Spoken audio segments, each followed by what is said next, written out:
Year after failing to win support from the legislature, Vermont's education secretary was back for a second try.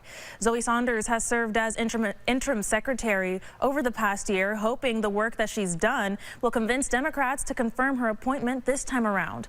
Our Laura Ullman was at the State House today for Saunders' confirmation hearing.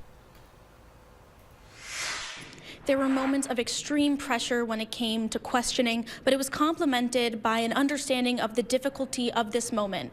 But after a year on the job, the Senate Education Committee believes that Zoe Saunders is the right person for this role. Last year I voted no. This year I do plan on voting yes, unless something totally bonkers happens in the next 45 minutes. But we'll wrap this up soon.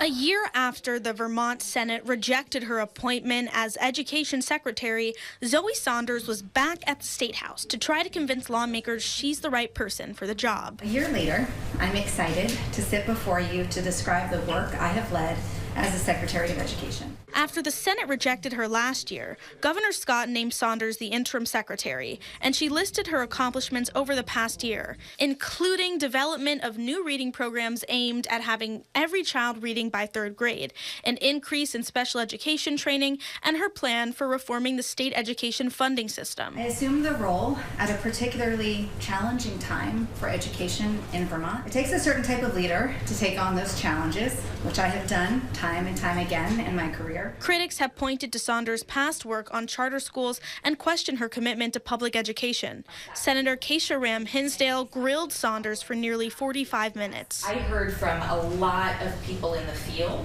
that they are extremely concerned about the functioning of the Agency of Education. In the end, the Ed Committee voted 5-1 to advance Saunders' appointment to the full Senate. Weeks, yes.